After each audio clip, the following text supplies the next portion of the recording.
Welcome to Busted Knees and Pretty Trees. Thank you all for coming along. We appreciate every single ear pointed in our general direction. And hopefully, you're headed the same direction because it's a new week and we have a new trail to explore. I am Travis White, and across the studio sits the glowing Paddy Richardson. Hello. Paddy, we were up against the ropes in our fight with audio interfaces, EQs, and UIs last week. Yeah, we were. But we held the line and ended up having a great conversation with Dr. Jordan Marshall from Purdue University, Fort Wayne here in the biology department. Yeah, thank God for him because he put that content out there and it was awesome. Great conversation. But yeah, we definitely I got this new bracelet made. It says WWBD. And it stands for What Would Brad Do? Oh. Yeah. So it made me proud. And I think our buddy Brad is proud too. So happy to get through it. How often do you need to look at that bracelet?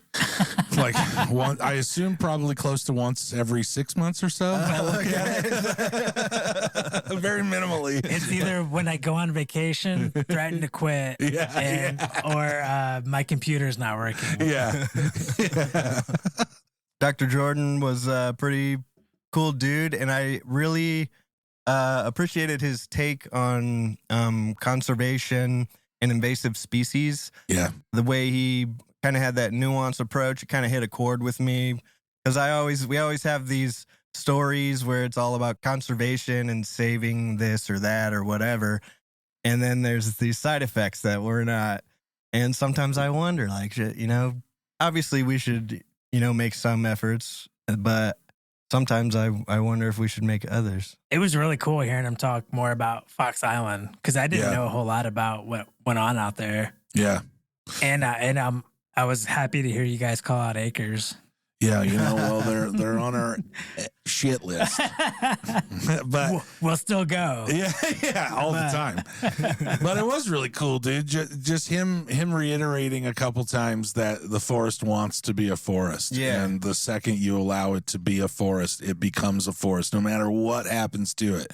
That puppy is going to find a way to be a forest, and that was nice. It was good to hear that. Yeah, when I looked before we had the conversation, I looked through his little what do they call it? A CV? I don't know how that works for actual scientists. Like his his research that he's done, and I was like, oh man, every single thing was just right down our alley. Yeah. Well, I mean, he studies mostly in the Midwest, but I'm glad we got an opportunity to dig into that, and I'd love to do it more. Ditto.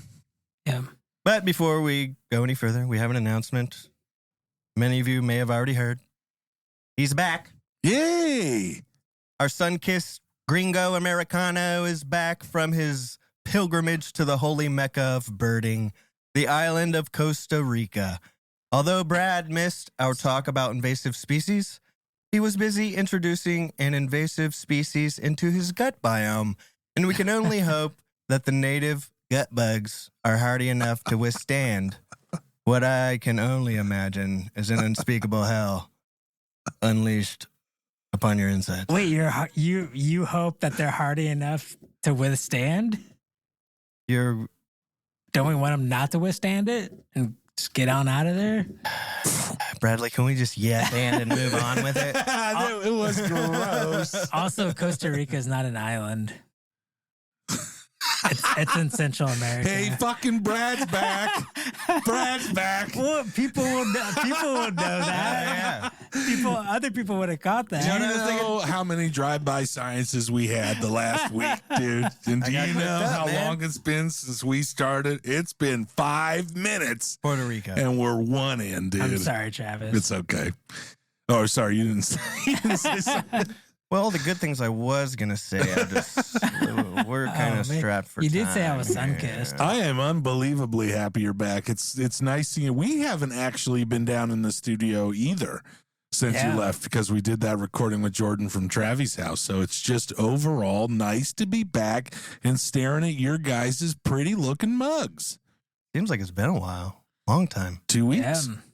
That's too long. Yeah, that's the first episode I haven't been on in, 77. Yeah, something like that. Dude, was it awesome? You're the last one to not be on one, right, Paddy? I know. And I'm not saying that I want to be off one because that's not the case, but was it awesome? Like, was it awesome just being like, yeah, I'm going to tune in on Wednesday morning or whenever? Well, this will be a spoiler alert to next week's episode where we talk about my trip.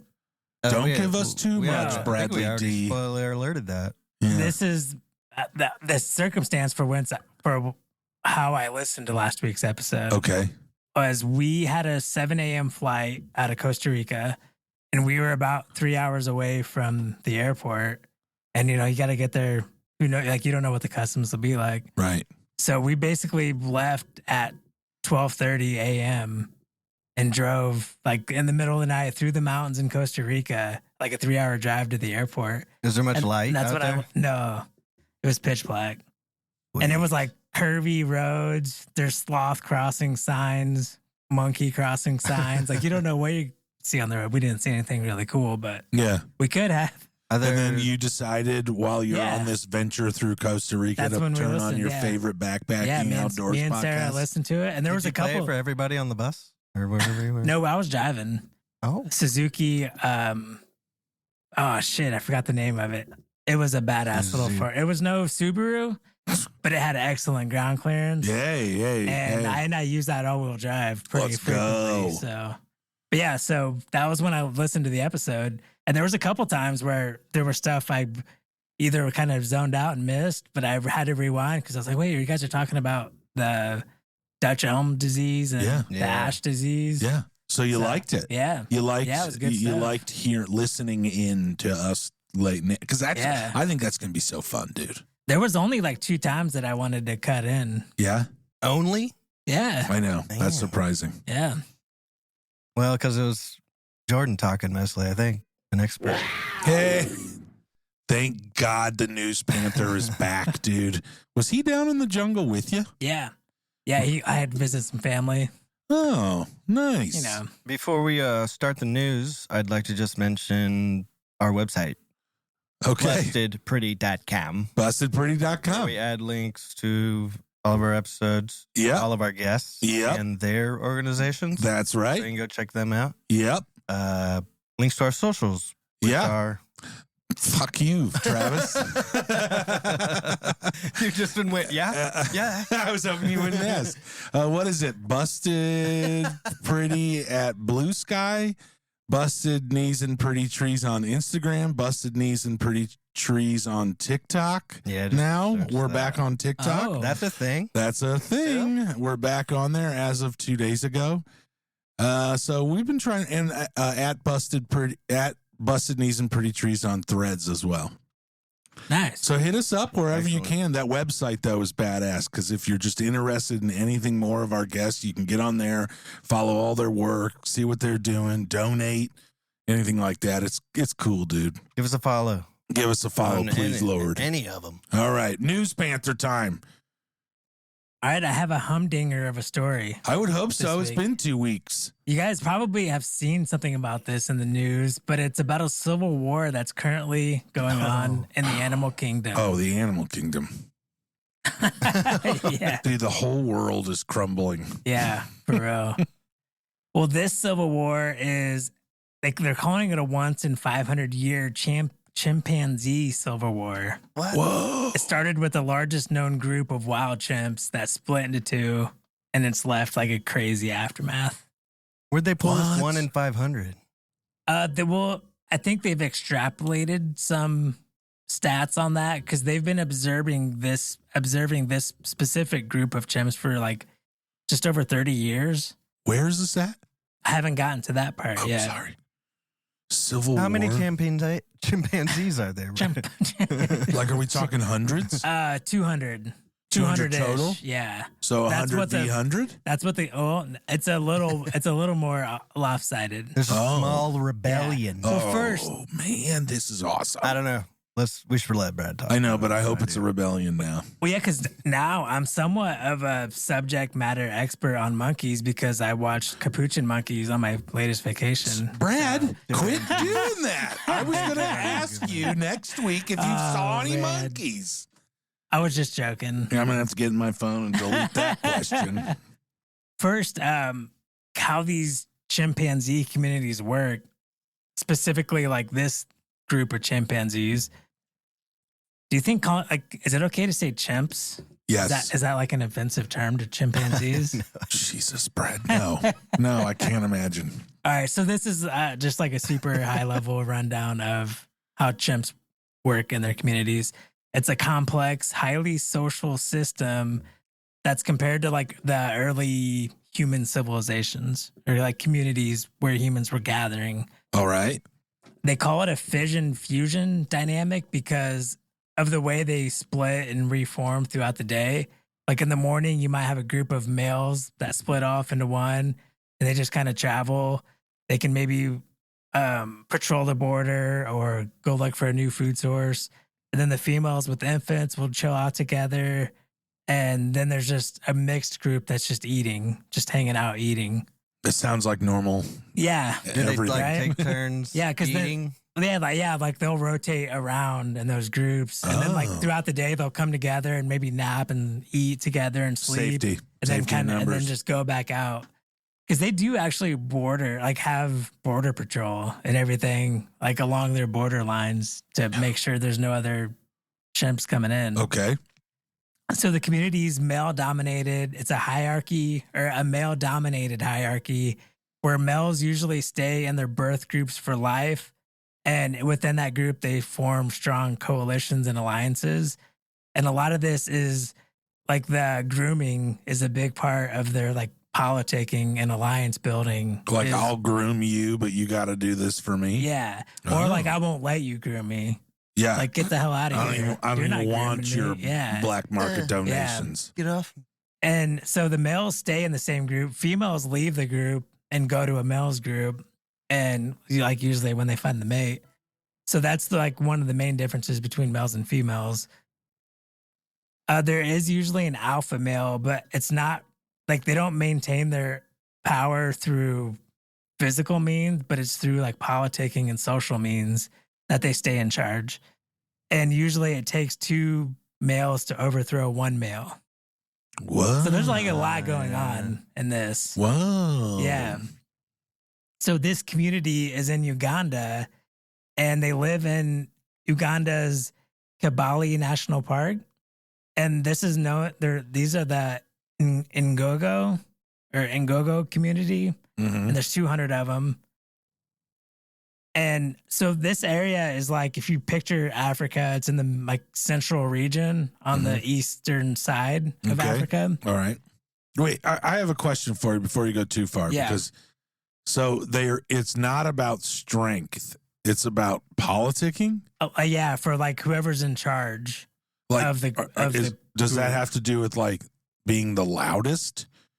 Or like you're liked the most, you do the most for people. I think that's like the diplomacy part. Yeah. And when diplomacy doesn't work, then go to war. Well, that's kind of that's not necessarily what I'm leaning to, but because I assume that if you're the most like politicking, like they don't have currency, they don't have careers, anything along those lines. So at some point it does come down to strength. Like this chimp destroyed these other chimps that were trying to get on me.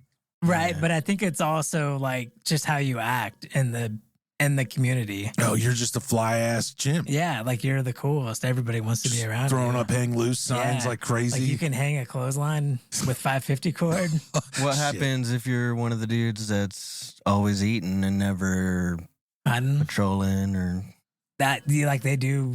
Like you can get basically exiled. And you have to go find a new group, herd to hang out with. Okay, keep going. Yeah. Uganda on the east side. Yep, central east side. Starting in around 2015, that was like the last time it's documented that this was one cohesive group of chimps. And that's when they started to fracture. And it said they became polarized with social ties fraying.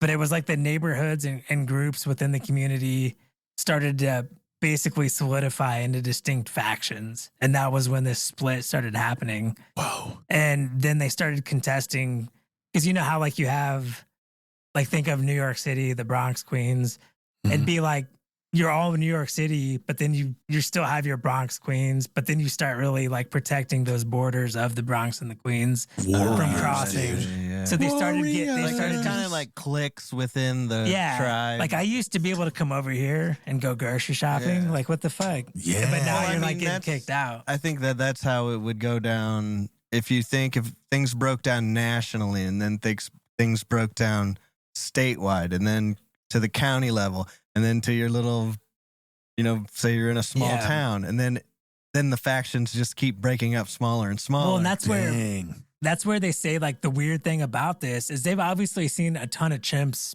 fight and like kill each other, but this was former grooming partners, former mates, like former BFFs that were kicking it all the time are now killing each other. Damn, that is like the Civil War. Jane Goodall, I think, recorded one of the first of these in like the 1970s, but it wasn't nearly as big as this one because it wasn't as many chimps. This rebellion? Yeah. Is that what we're calling it? Civil War. Okay. Do we have a name for the rebellion, the leader, and then who's? I'm sure the they names do. Of the. That's what I kept thinking this whole time is scientists that have been observing this because there's some that have like 2 decades in observing these chimps. They got names. Yeah, and imagine like watching them kill each other, or like you find whatever one like dead, and then because they have trail cams set up and shit, and you figure out who, like, damn, Joe killed Frank. What the, like, how the hell did that Rip happen? these damn arms off. Yeah, that is insane. Like that's got to be sad to see, right? What did this start over? Do they know? No, just like they just started becoming polarized in 2015, and that's when they started defending their smaller boundaries. And what happened 500 years ago when this happened before? Did they eventually are they like, all right, let's chill the fuck out here, or does one just decimate the other for full on takeover? And it may even just be like a balancing out because a tribe gets too big, they need to split. Maybe, I don't know. What happens if you kill the leader? You become the leader, I think. With that. Travis, that's how everything works. Who is this guy? So how is the leader so well protected, or is he just so dominant? I think that's messes up anybody that challenges him. I think both. Like people don't want you to get overthrown, and you're also strong enough to not be overthrown. Yeah, you have people wanting to protect you, and then and you're just like the Hulk. So what's weird was in 2018, the split kind of became permanent. That was when from 15 to 18, where they decided, okay, this is definitely 2 distinct groups. They have their own boundaries that they patrol. What's interesting is the Western, they call them the Western and Central chimps. So I'm assuming it has something to do with where their territory is, but the Western chimps were the smaller of the 2 groups. And then they began making targeted raids into the territory of larger groups over the next 6 years. What the fuck? So like the smaller group was the aggressor. Let's and go. And they've it's like killed the Vikings, like raiding England. Yeah, it's pretty wild.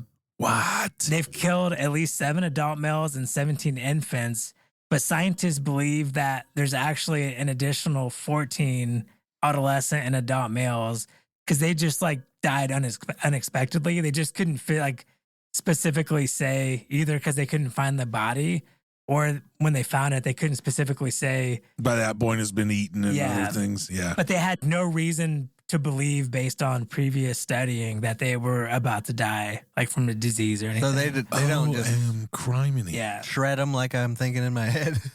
But imagine a week in the rainforest on a dead corpse. Oh yeah, that's true. Oh my Lord. Yeah. This is more. I'm thinking their eyes on just call this a rebellion?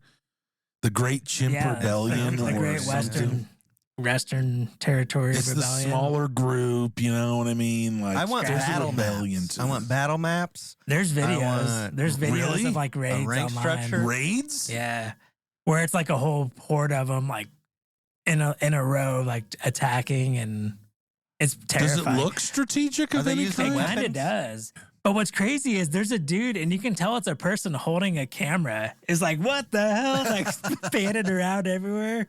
And like, dude, are you sure you want to be right there? Going on right in front of him. Yeah. Holy smokes. Yeah. Well, that's what we did in the Civil War. Yeah. Just got our camera out, like watching a bunch of young men kill themselves. Sat on a hill. Yeah. Yep. Yeah, Wow. it's pretty wild. Dude, holy crap. I can't wait for the documentary to come out about this. Because this has like been highly observed, the whole thing. So there's so much footage. It's ongoing. Yeah, well, yeah, the killing is still ongoing. For 15 years? How long is it? That's a long Civil War, too. Yeah, it started in 15, so 11 years. We just now heard about it? A big paper was just published. Oh, okay. That was what all led to this. I want to know just like how they handle conflict, like their strategies. Yeah, I do too. I bet there's going to be way more coming out about this. There's got to be a documentary or something. Do they carry their wounded back, or do they leave them there like savages? Yeah, I don't know. No, I don't know. Like they don't like if you're too weak to make it back, you don't deserve to come back. Yeah, it's like the Pirates Code from Pirates of the Caribbean. If you can't make it, you don't make it. Yeah. And then the Marines or the military. I'm sure. Is all branches the same thing? No, they're like you bring every last man with you. Okay, yeah. So I think that is what's the Civil War called? They don't have a name for this whole scuffle. I was hoping they'd have a cool name for it, but they don't. That leaves us the door. The door is wide open for us to come up with a name for this, dude. Yeah, this really is. I'm not saying much because I'm just in my head thinking about how. Yeah, it's super interesting. I have this. Can I? I have this mixture of like bows and arrows, like while we're observing this. Dude, I'm right there with you. in my mind, there's like a halfway point between like Central East Africa and also like Planet of the Apes, like after New York went down. Yeah. You know what I mean? Like it's very strategic. It's exactly what you would expect they have from like an army. Tactical nuke, and they or like horsebacks, you know, or they're riding like a Black Panther through the forest. It's the same like, guy with the camera, like what the fuck? And then one of them talks in perfect English to the guy with the camera, like, "You better leave, sir." That's a great story, News Panther. Hey, there it is. That is really good. Yeah, just like every news panel. Let's keep an eye on that one. Yeah, can we? I want to also look and see, because there's a chance there could already be a documentary or something about this. Yeah, so I'm going to take a look and if see. there is, that'll be what I'm watching tonight. If there's not, Peter Jackson, what are you doing? Yeah, come on. This is a great, I don't know, who's a good nature person? BBC. Yeah, anything. Yeah, that's they're good. Good call. Yeah, they're pretty good. Yeah. Well, all right. We have a wonderful show. It's all about me. Yeah. And I'm fucking psyched about it. I am too. I don't normally generally talk like this about myself and my vacations, but since I went to some pretty neat little places on the recommendations of Brad in some ways and just Ashley's unbelievable research of everywhere we go, we landed some pretty cool shit. And I just kind of wanted to go over it with some of you, or with a couple of you guys and any of our listeners. Let's do it. Yeah. Okay. Can't wait to hear about it.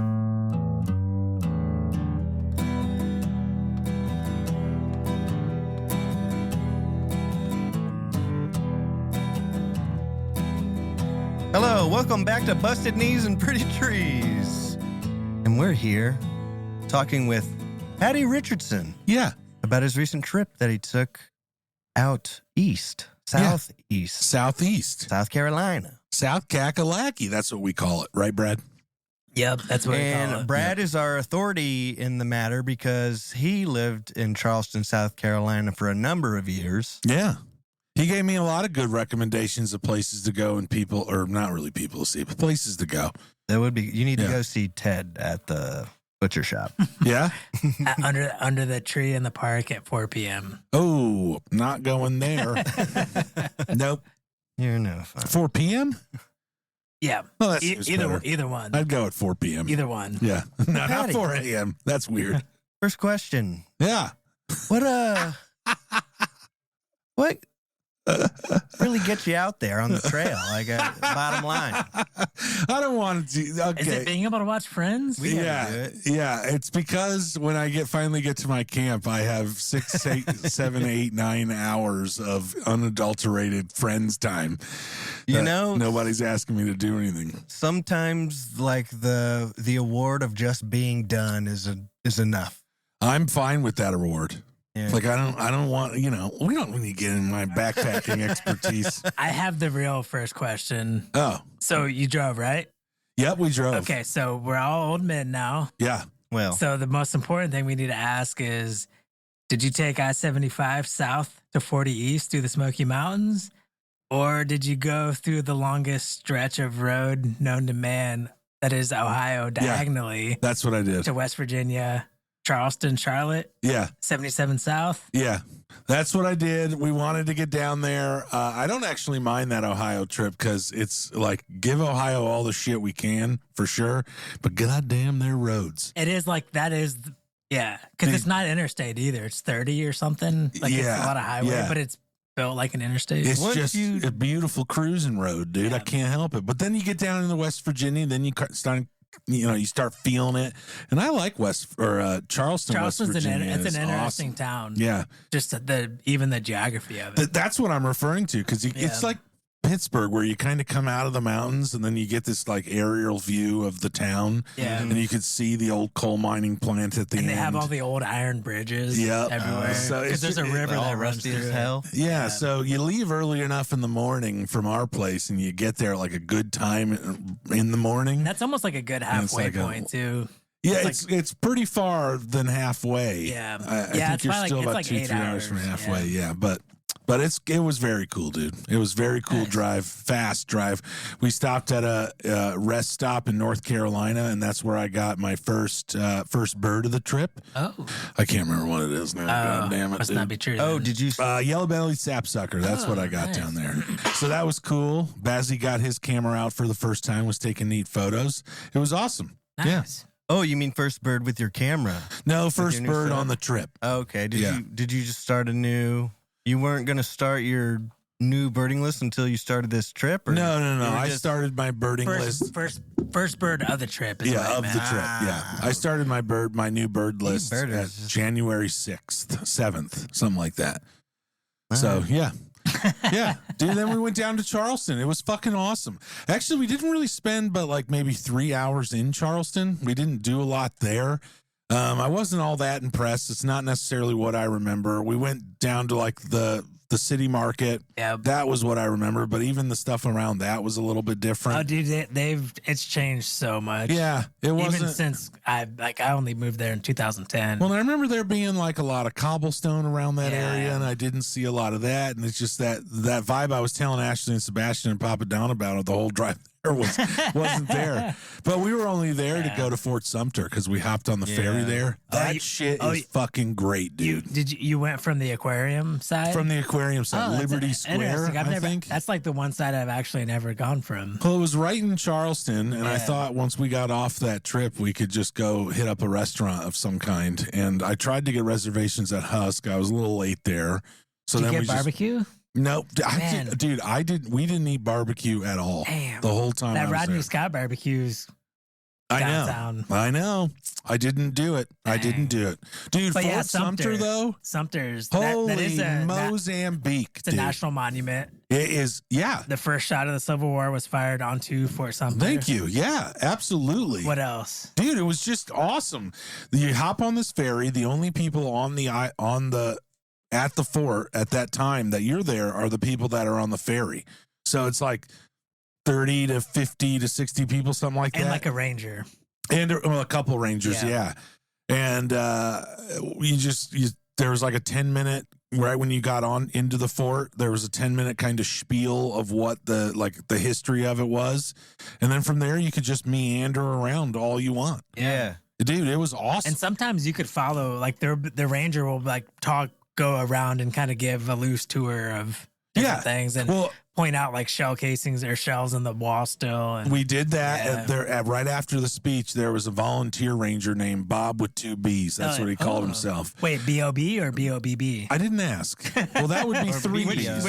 Which 2 B's? I don't know. I didn't ask. I just I did refer to him a couple times after that as Bob with 2 B's. That had to have been a dad joke, right? Because which one is it? Which B's are we talking about? Are you Ob or Bob? How great was his hair? Yeah, OBB with 2 B's. What's happening? No, dude, but the one story I did ask, because the guy during his speech made a mention of you can see fingerprints in the bricks. Do you know this story? Dude, so you can see these little fingerprints. And when I asked Bob with 2 B's to show me one, he was like, yeah, and he showed it, and they're kids. I think he said anywhere from like 8 years old was the youngest. Where these kids, and what that fort is built all from bricks that were right outside of that fort. Something like 80 million bricks or something like that went into building the fort. And the way it was like this mixture of seashell and there's this black sand that's underneath the sand, and that's what they would use. But they form it into bricks, and then they would lay it all out, all down the coastline. And they would have these, unfortunately, slave kids go out there and flip the bricks. And if they grabbed it too hard, they would leave these little fingerprints. Yeah. And it was like, wow. I don't know, it kind of like hit me really hard, because I was originally in my mind, I was just went straight to adult. Mm-hmm. And then we went, and it was like these little kids, like Bazzy's fingers could fit in there, but mine were like 3 times the size of them. Yeah. Just really bummed me out a little bit. Yeah. Yeah. I never heard that story. I've been to Sumter. I went down, I don't know how many years ago, to go visit Brad down in Charleston. And you've been there, right? Oh, yeah. I've been there multiple times. Okay, yeah. We went together that one time. Oh. But yeah, that's a fascinating place there. I thought the whole way that they set it up, you're just kind of in, you take this nice little ferry ride, you're in for an hour and a half, whatever it was, and you're back out. Yeah, the nice little, and a nice museum. Yeah. I just thought it was like, and the views. Oh, dude, magnificent! It's like the best views in Charleston. Absolutely. Well, so that beach just south of it, where that kind of the rocky path. Yep. That's where we always hang out. When you can only get to that beach by boat. It's Morris Island. Yeah. So that's where a lot of people hang out on the weekends. Like sometimes that's the real party spot. Nice, dude. That would be awesome to have the Fort Sumter as your backdrop. Yeah, for real. Jeez. There used to be a burrito babe who'd come around on a jet ski selling burritos. Get out. It was awesome. That's America. Barfing up burritos, Fort Sumter in the background. That's sweet. Beautiful. I also did, just because I didn't go to Costa Rica, that's for sure, but I was definitely geared up to like boost up my numbers. My goal is to try to hit 100 species before we go to the birding festival. So I thought this place would be like a good chance to get some different ones on that old life list. Yeah. Ruddy turnstone. That's the first one I got. Nice. Or another one I got down there. Some sandpipers, seagulls. Yeah, probably a lot of different seagulls. Bonaparte and Laughing Gull were the 2 that were following the boat. Anyway, that was cool too. Nice. It drives me crazy now, because those beaches all around that there's protected nesting sites on them. But back when I was out there, I never knew, I gave a shit about what they were. Now I'm curious what they are, because they're all it's like whole areas are roped off. Whoa. Yeah, it's super cool. Huh. So on top of that, that's one national monument checked off the list. Yeah. And you went to Congaree, right? That was the whole premise for why we wanted to go. We always take Bazzy to a national park on his spring break. Yeah. And because we have a much larger trip coming up in a couple months, we wanted to just kind of get something that is drivable, not all that expensive, and Congaree became it. So what's the I guess the general catch of Congaree? I think it's probably mainly like swamp wildlife and trees. Like they have a fucking shitload of kinds of trees there, from the old cypress trees, and they have like one big chunk laying right in the parking lot. Yeah. The loblolly pine was the one that we all saw, and every time, it was just this like 160 feet tall pine tree. The bark was really cool looking. It was really cool, but I bet that would be more of the draw. And also it's just it's swamp. But I think the reason Congaree is a national park is because of that old growth cypress. Mm-hmm. Like that's the point of the park. That's why they marked it off. And it's swamp. Yeah.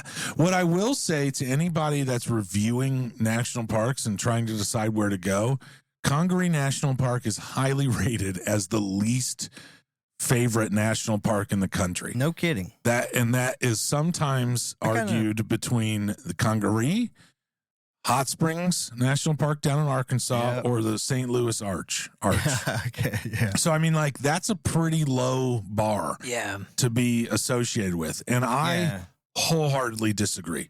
Like, I think that I could name 5 parks that I've gone to that are worse than Congaree. Oh, wow. You know? I mean, just in the sense of like Cuyahoga Falls, that's neat, but like suck. Yeah. You know what I mean? Yeah. I'd love to hear the arguments. That's what I've always wondered, because I always thought walking through the swamp, I barely remember going to Congaree. Yeah. But there's areas like that all over like South Carolina. And I always thought they were cool as hell to walk. Dude, it was super cool. How much time of the year do you think that that's just miserable to be out there because it's humid and the bugs are wild? I bet it's like end of May to June through September would be like, do not go. I wonder how often people have gone there and been like, why? Yeah. Like, this is terrible. There's so many bugs. Yeah, I suppose. Because that is where it's like 100% humidity. It's hot as hell. Yeah, but you're also going for, like, I guess for me, as to have it rated that low, like, you just have to not even know what the fuck you're going there for. Right, yeah. Because you're also walking into a national park that is a swamp. Yeah. And that I mean? Firefly Festival's there too. They had it the weekend after we were there. They just had that. Yeah.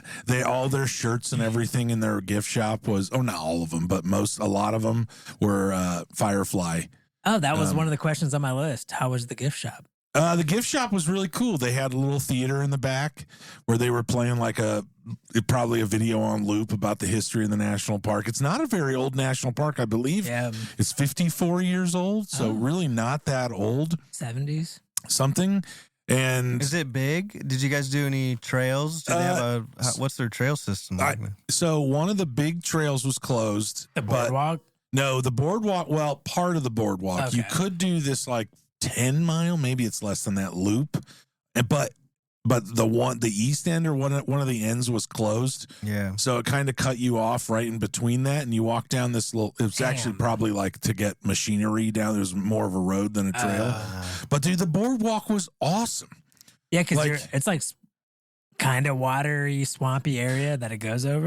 It can, yes, it is. Like, I bet later on in the season, it would be. I've seen videos where like people have to take off their shoes and roll up their pants because they're walking through water, or like underneath it is all water. But when we were there, it was mostly dry, so there were squirrels and other birds that were on the ground. Yeah. But dude, I was just thinking, like, I came across like a few different like elderly people that were out there taking a hike. Yeah, but I bet this time of year wheelchair-bound individuals. The weather was probably great, right? This time of year. The weather was great, and they have like a mosquito rating thing from 0 to 10, and we were at a 0 when we were there, so it was like prime. Man, that's the best mosquito rating. Yeah. I didn't get eaten or bit once. I would hope not. Yeah, it could be like a 12 UV index, but I'll take a 0 mosquito rating. Seriously. But accessibility wise is what I liked about it, because on that boardwalk, and it comes right off the back porch of the gift or the visitor center, so you could be of any kids, older people, wheelchair bound, whatever it might be. You could get on that trail and walk all the way to the Congaree River, and I would bet no matter what time of year you go, you're going to see the animals that you think you're going to see. You're going to see snakes, alligators, turtles, birds. You're going to see it all. Were there a bunch of gators? We saw like 2, I think, and one of them was like in the river, the Congaree River. But there's probably like 5 dozen that they walked past. Oh yeah, probably. Did you get any pictures? Yeah, we got a few pictures of some gators, a couple snakes. Nice. And then a lot of birds on that boardwalk. We saw my first warbler of the year. Ooh. Shit, I can't remember what it's called. Yellow-throated warbler. Oh, nice. So got that. It was right on the trail. There was a few other birders out there. What was the coolest thing you saw? Bird-wise? Yeah, or animal-wise. Well, the gator. I mean, gators are just fucking cool, dude. That's cool. I was also we'll get into. There's like always a sense of danger when you're looking at a gator, even though you're not in danger. There's always just like, oh man. It was neat seeing a gator with Bazzy and it not being in a zoo. Like I think Papa Don mentioned like we're seeing this and we're in its habitat. Like that's pretty cool. Yeah, it makes you feel like you're on an adventure. That's what. Yeah. But we saw that gator, and then I'm going to butcher the name of the word, but it's not a cormorant. Yeah, cormorant. No, but it's a different Unhinga. Oh yeah, It's a big black bird that I thought was a cormorant, but it wasn't that. Yeah, and it flew right over top of the gator and kind of just spread out its wings and landed. That was cool, dude. Dang, that's a epic scene. Yeah, that was cool. Dang. Congaree is way cooler than any video I ever watched. It was cool, dude. Do they have any? Is there any sort of camping or anything out there? Oh yeah. There's all kinds of camping. There's way more trails. Like we drove in, stopped at the first parking spot we saw that was right in front of the visitor center, walked down the trail. Yeah. But I mean, like, if you would have gone in any direction, there were trails that went everywhere through these beautiful, tall pines. Were magnolias blooming like big white flowers and trees? No, I didn't get that. Dang. No, there wasn't a lot of like. That's why I said like I feel like if you really want to have like any tree lover hugger out there, dude, Congaree, that's got to be where you go. Yeah, for sure. Did you get a dad hat at the visitor center? No, I got a poster for the house because we always buy the posters, and I didn't. I'm rocking like 7 dad hats right now. So, Did you get a sticker for the studio? Got stickers for the studio. Got a poster for upstairs that we'll hang eventually. Yeah. So I know one of the things we talked to, or I told you about, whether you wanted to hear it or not, was some of the plantations you can visit. Yeah. And you ended up going to, was it McLeod Plantation?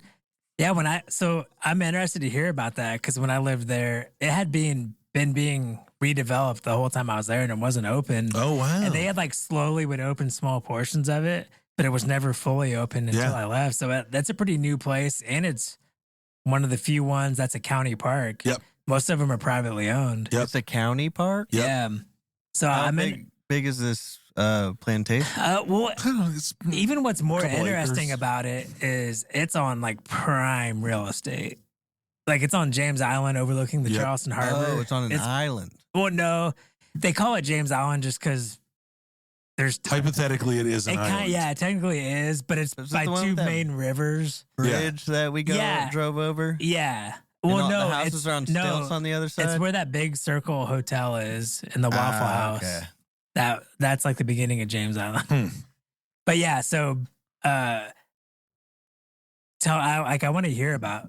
Was there a lot? First question, because one of my favorite trees probably could be my favorite. Or yes, live the oaks. answer is yes. Live oaks everywhere. Well, not everywhere. Yeah, everywhere. I know James Island is tree lined with live oaks. Well, they were definitely like a long time ago strategically planted, like right up the drive. Yeah. You know, and around the house. But dude, live oaks are my new favorite tree. Dude, they're so beautiful. It's just they look like age. Yeah. Like however, whatever you thinking with anything. It doesn't. It just that tree if it could talk. Yeah. And it just boggled my mind how long the fucking branches were. Like the tree is 20 feet tall or whatever. The branches are fucking 90 feet long. Yeah. So it's just wild that this thing could just out. Yeah, it's like Manute Bowl out there, but Manute Bowl's Muggsy Bogues' size and still kept his wingspan. It's great. Like completely horizontal too. Like those huge branches. Yeah. I had some of them they'll like hit the ground. Yeah, they'll go back and touch the ground and go back up. For sure. I had 2 big ones in my backyard that an arborist estimated at a couple 100 years old. And a big storm came through. I think it was a hurricane, like one that just went off the coast, but we had crazy winds. And so I had to get them trimmed up. And this guy was trimming them up. And this dude, you can kind of tell, was an old arborist, knew what he was doing. I think he had all of his fingers. So maybe he didn't know what he was doing. But he cut one of those branches, like a branch that's the size of a huge tree here. Yeah. And it was hollowed out in the middle. And it was a waterfall of ants just pouring out of this thing. Because that's where like the water sits in those horizontal parts and just rots out the middle. And then a colony of ants moved in. And then he said that happens all the time. Wow. Yeah. It was, dude, it was a waterfall of ants. It was crazy. That's gross. It is wild what will grow inside of a dead tree. Yeah. Or a tree that even looks alive, but it's dead on the inside. It's these trees are very disturbing. I mean, I'd live inside of a dead tree. I'd live with Brad inside of a dead tree.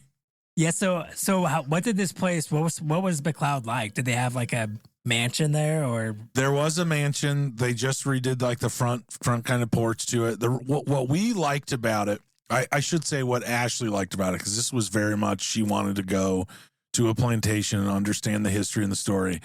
Was that they kept it very like it's not showy. Yeah. And what she was frustrated with is that when she was going to these plantations or looking them up, like some of them had weddings. Yeah, that's what I was gonna say. You can get married, you know, and things like it just seemed very. And it was Ashley's point of view, but I definitely agree that it seemed very like gross in a way. Yeah, that didn't really enthuse us. That like, wait, what the fuck? Like you're just having weddings on this tainted soil. Yeah. And so McLeod ended up just giving us enough of that. Like we're just keeping it original. We're telling the true story of this thing. And we both wanted to support that more than anything. Yeah. Mm-hmm. Yeah. Cause some of the other ones, even if they do have an area where they'll say this is where the slaves lived. Yeah. And there's like little houses. Yeah. But it's like way off to the corner, and there's no parking lot anywhere nearby. Like nothing telling you to go over there. Right. They're just kind of there. They kind of brush that under the rug a little bit. They're like, look at what we're doing now. We have peach trees. Yeah. Look over here to the left and all the things that are nasty. But it was cool. Yeah, they're planting cotton fields out there, like on one of the original fields, to see how that looks and to teach more of the history. They did have the houses and taught a little bit of that history. It was another one of those things where it was.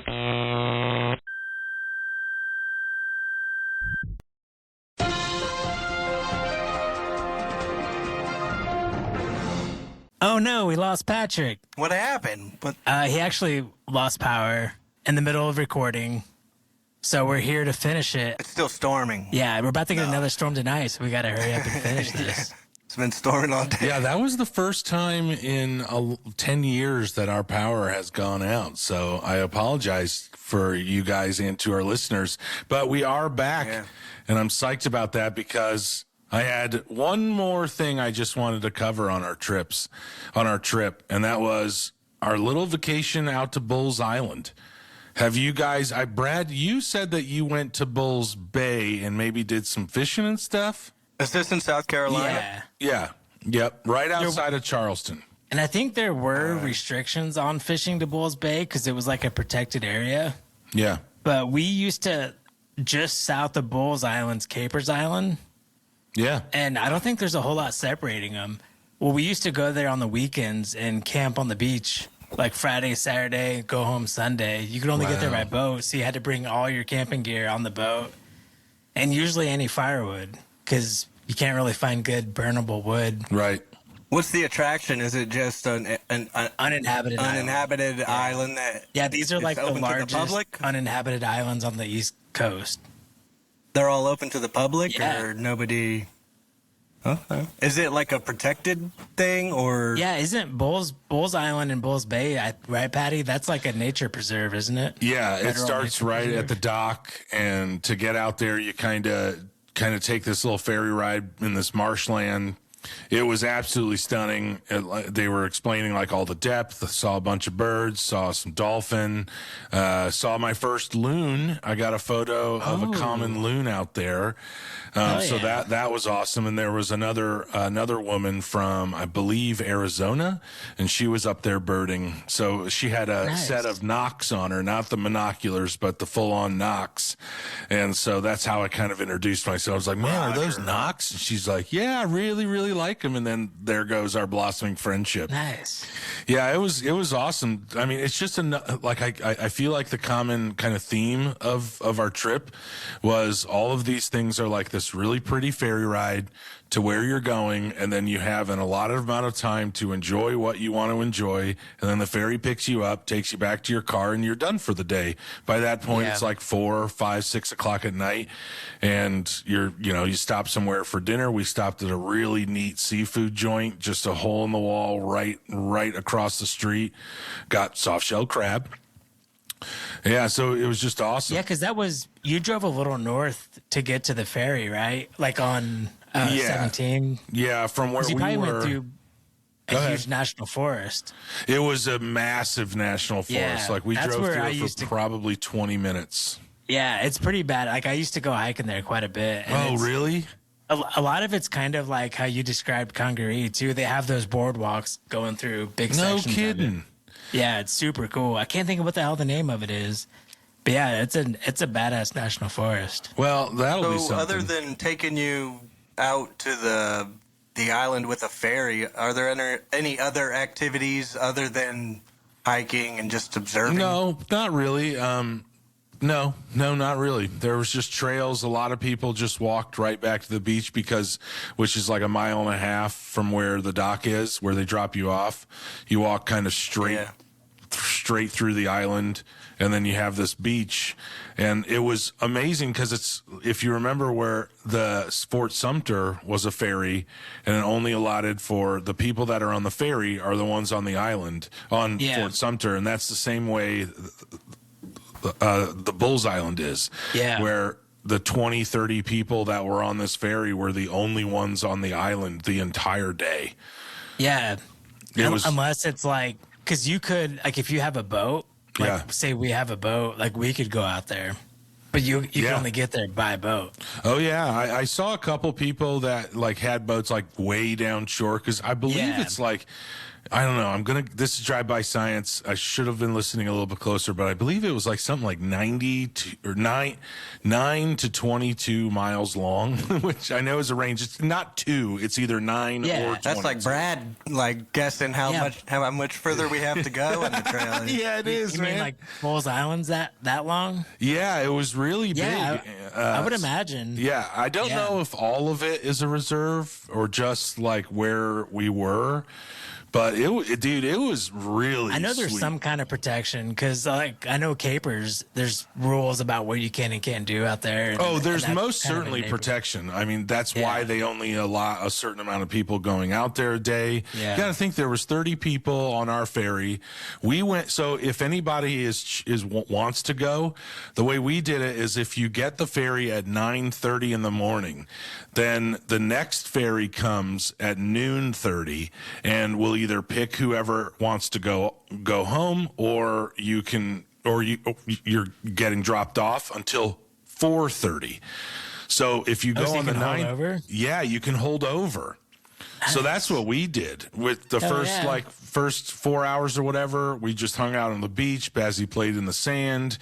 You know, we found a bunch of critters. There was a sweet big, a lot of seashells, sand dollars, and they say you can take it. No problem. If it was dude, fun story. So we're out on the beach, right? Man. Yeah, I just remembered this, but we're out on the beach. We're hanging out. We're looking at sand dollars. Bazzy's, digging holes and funneling the water like a reservoir, like everybody does when the tide comes in. And this couple come up to us and they're like, "Hey, have you guys gone down to Boneyard Beach at all?" And Boneyard Beach was about 2 miles down the beach. And it's beautiful. It's these huge old trees that are dead, but just haven't been like eviscerated anymore over millennia. Or I don't know if that's true by any means, but like a long fart in time. Eviscerated. It was like, if you go to this, you want to go to Boneyard Beach and hang out because it is stunning. That's where I got the photo of the osprey. There was this big dead tree, and on the top was a big nest, and there was an osprey in it. And then when we got kind of close, which we didn't mean to, we stayed on the outskirts, but it was too close for its liking. The osprey flew away and came back, and I have this like sweet sequence of like 30 photos of this osprey flying right at me, circling its nest, and then landing. It is awesome. I think I posted. Yeah, no, the one photo that you sent looked pretty badass, dude. It was so fun. But that's yeah, cool. How many birds did you add to your list? In the total, I can't remember if we talked about that before the lightning. While I was there, I added 19 birds just on the island, and then the other time I added 17. So I think that's 30 something. I don't know. You guys do that math. Nice. 38. How you liking Brad's camera? It's awesome, dude. It makes photos so like fun to take. It's not so difficult where my bridge camera was like, you just zoom in on that thing and you just hope to Christ that you get it in the frame. But it certainly taught me a lot. Like, that's for sure. With the Bulls Island though, just back to that, it's once again, it's kind of everything that you would expect to see in South Carolina or in those coastal eastern states that you're going to see it on the island. Alligators, turtles, snakes, dolphins, birds, bugs, but everything. Yeah, it's kind of surprising how frequently you can see dolphins down there. Dude, it was awesome. Drunk white guys on boats. So cool. They never gets old. In that bay area that you're referring to, that's where we saw the dolphins, and that's where they breed. Because, fun, in that bay area, how deep is that water? What's the deepest part of that bay? I don't know. I'm going to guess. Okay. 20 feet. 80 feet. How much? I said 20. 75 feet deep. Yeah, you were closest, Brad. Way to go. Trivia winner by 5. Today. Yeah, by 5. 5 feet off. But it was, so that's where they actually go and they mate and they spawn and they do everything. That and all kinds of other species. Sharks as well. Yeah, those are like, they're funnels where... Hold on. Guys! God damn it. Yeah, and when, that's how you do and it, when bro. the tide comes in and goes out, they kind of funnel through all those little channels that go in and out of the bay. So it's like great feeding ground. It was most certainly a maze, dude. It was a maze going through there. Oh, yeah, dude. That navigating those waters, like in a personal boat, it's crazy. How many little side... That's what we usually just... Now when I go down, we just cruise those. Yeah, just I bet. That'd be awesome. Slow boat. And yeah, it's awesome. Is it more like a delta there? Kind of. Because there's just small little patches of land where, the river had just forked off into 100 different... Yeah, I suppose it probably is. Yeah, because it'll be like oyster beds and marsh grass, just like little islands of those. Yep. But there's just creeks that veer off, and on low tide, they may be dry. Like, there may not be any water in them, but on high tide. So is there water, like a river or anything that's flowing out there? Is that all just tide work? That's all tide. I think it's just tide. There's a pretty big, it's like an 8-foot tidal swing in Charleston or something like that. It's pretty big. Wow, I didn't know that. Every single day? Yeah, every 6 hours. Every 6 hours? Like low tide to high tide. So, I don't know shit about tides. I don't think I've read a single thing. Trevi don't like the ocean, dude. Other than I know the moon causes it. So we're on the beach, and this couple came up to us, and they're like, "Hey, did you find any shark teeth?"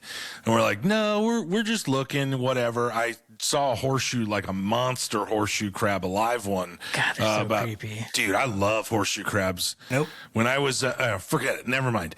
But do you rip their guts out and eat no. I mean, dude, this thing was probably. I have a photo of it with me holding it. It was unbelievable. When they're like lived aliens. on, or when my Don't they have like blue there's blood a lot of they use it aliens. for dye? Yeah, well, not just dye. I think it's blue blood that they use for medicines.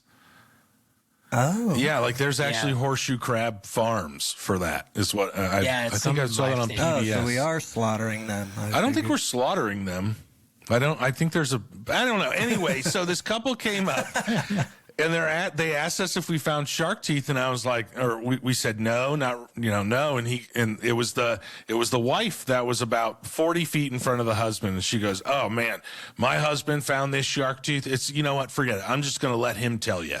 And we waited the 40-foot walk, and the guy comes up, and Ashley goes, "Hey, we heard you found a shark tooth." And he goes, "Yeah, it's the most amazing thing I've ever discovered." And then he reaches into his back pocket, his like wallet pocket, and pulls out a tooth.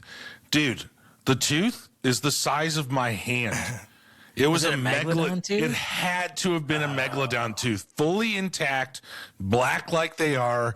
I put it in my hand. It was the size of my like fingers to the end of my palm. It was massive. Wow. And actually, I look at this guy, we're like, dude, that's not a fucking shark tooth, bro.